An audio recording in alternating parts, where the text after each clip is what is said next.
a draft decision because precisely you are the ultimate decision maker and you are the regulatory agency. I cannot see any judge publishing what will be his decision and getting comments. Is this not that that the procedure that should not be adopted? You collegially decide and then come out. After all, there are parties. The applicant is NGCP. There are intervenors. So maybe know your answer. Mr. Chair. Yeah. Those were, the publication were part of the rules, and in fact, those rules were also subjected to public comments, and there were no oppositions to those steps. And Mr. Chair, just to clarify, this is not unique to NGCP. This is part of the the rule-making process for regulated entities. You know, I think you have to revisit your rules. Look at it now. It's being used. And practically, you'll be influenced when people will be knowing what you're going to decide on and then be able to influence you. Is that correct? Yes, Mr. Chair. We are open to influence by the public because that is the part of the process, Mr. Chair. But other influences will not be from the public, but vested interests, Mr. Di Malanta. You see, there are some vested interests who are interested, in fact, in the NGCP franchise. So therefore, you know, if you are questioning a judicial body, you're just like a judicial body. And you should be able, you should not be announcing everything first before your final decision. Because after all, after the final decision, there can be the motion for reconsideration. So that is my take as far as your rules of procedure are concerned. Next, Mr. Chairman. We go proceed. now. So first, we have already, in the last hearing, it was clearly established NGCP had paid all the taxes. It has paid all the taxes. BIR states so, ERC states so. Second, the NGCP has complied with for the franchise section on public ownership. They listed a company which has 30% ownership there, corporation already listed. So the second issue, clearly, the NGCP has rightly and fulfilled their obligations in the Section 8 and then Section 7 on taxes. Third, cross-ownership. Clearly, ERC Chairperson Mona said that, you know, the prohibition against cross-ownership had already been amended by the franchise of NGCP. Now I go to new issues.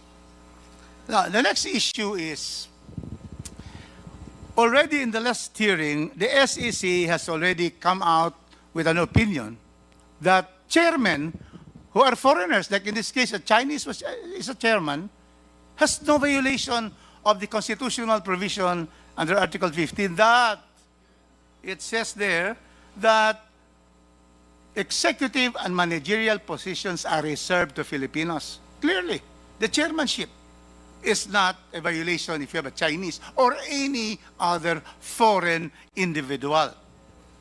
Now, what's being brought here is that the chief technical officer. Question to SEC.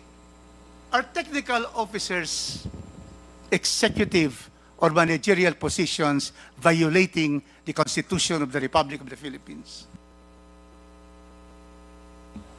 Good afternoon, Mr. Chair. As to the duties of the Chief Technical Officer, it would largely depend on what is written in the bylaws of NGCP.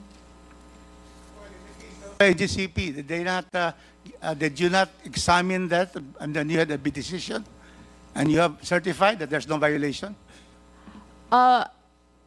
We have no certification that NGCP has not violated any constitutional provision. If I have to manifest that. What I have stated in the last hearing is based on an opinion by the SEC that was issued before, stating that chairman of the board may be a foreign national but it has to be qualified that his duties will be limited to that of a presiding officer in board meetings. That's correct. NGCP, okay. Oh, you have secured all the approvals of this chief technical officer. Can you tell us which agencies has approved and has now no objection to your appointment of a chief technical officer who is a Chinese? Mr. Chairman, the chief technical, well, all our technical officers at that time had to go through a gamut of applications for work permits and visas, work visas. We first go to the DOE to get their endorsement, and they will endorse the application to the DOJ, and the DOJ will cascade that application to the To get BID. that endorsement from DOE. And then the BID, after yes, yes, yes. Yes, But- yes, for the record. The DOE endorsed your application, endorsed that position to be held by a Chinese, and then you can now go to the Department of Justice and the Bureau of Immigration, which I headed during the time of President Estrada. Yes, yes, Mr. Chairman. That's the procedure. And then they evaluate the functions that the technical personnel will be performing, and if they are indeed technical in nature, they will issue the permit for the technical personnel. And were they issued permits from the Bureau of Immigration and the Department of Justice? Yes, Mr. Chairman.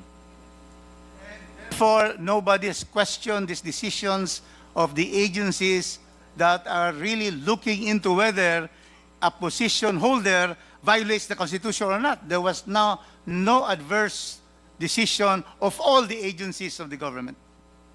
Not that we recall, Mr. Chairman. Was there, because you supervise corporations, was there a complaint of any person against the chief technical officer holding this position that it violates the law? As of this moment, Mr. Chair, there is no filed complaint regarding that matter, Mr. Chair. And so therefore, once again, I'm saying that there is no violation at all. And so, chairman can be a foreigner, chief technical officer can be a foreigner. Now, it's clear. Now, let's go to the most basic, the most important constitutional, what pervades the Constitution, and that is national security, Mr. Chairman. It is not mentioned in the Constitution, but in every section, every article of the Constitution, always national security. What is there is national territory, national development, and all of this. So then we go now to the issue of the Chinese with the NGCP. Okay.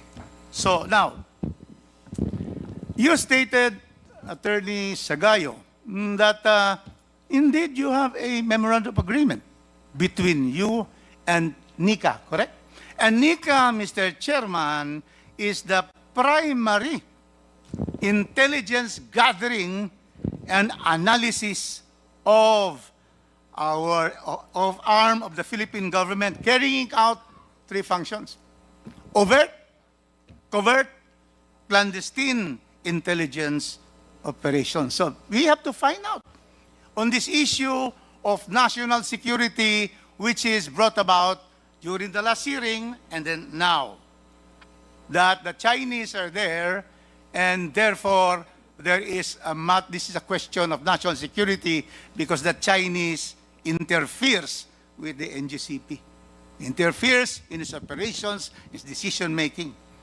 And therefore, if they are there, it therefore creates a problem on national security, and which all of us Filipinos will be against if there is any foreign power that will therefore make, decide on the fate of Filipinos. We will know now whether this particular, has the NICA found any violation of NGCP in relations to these Chinese being there as technical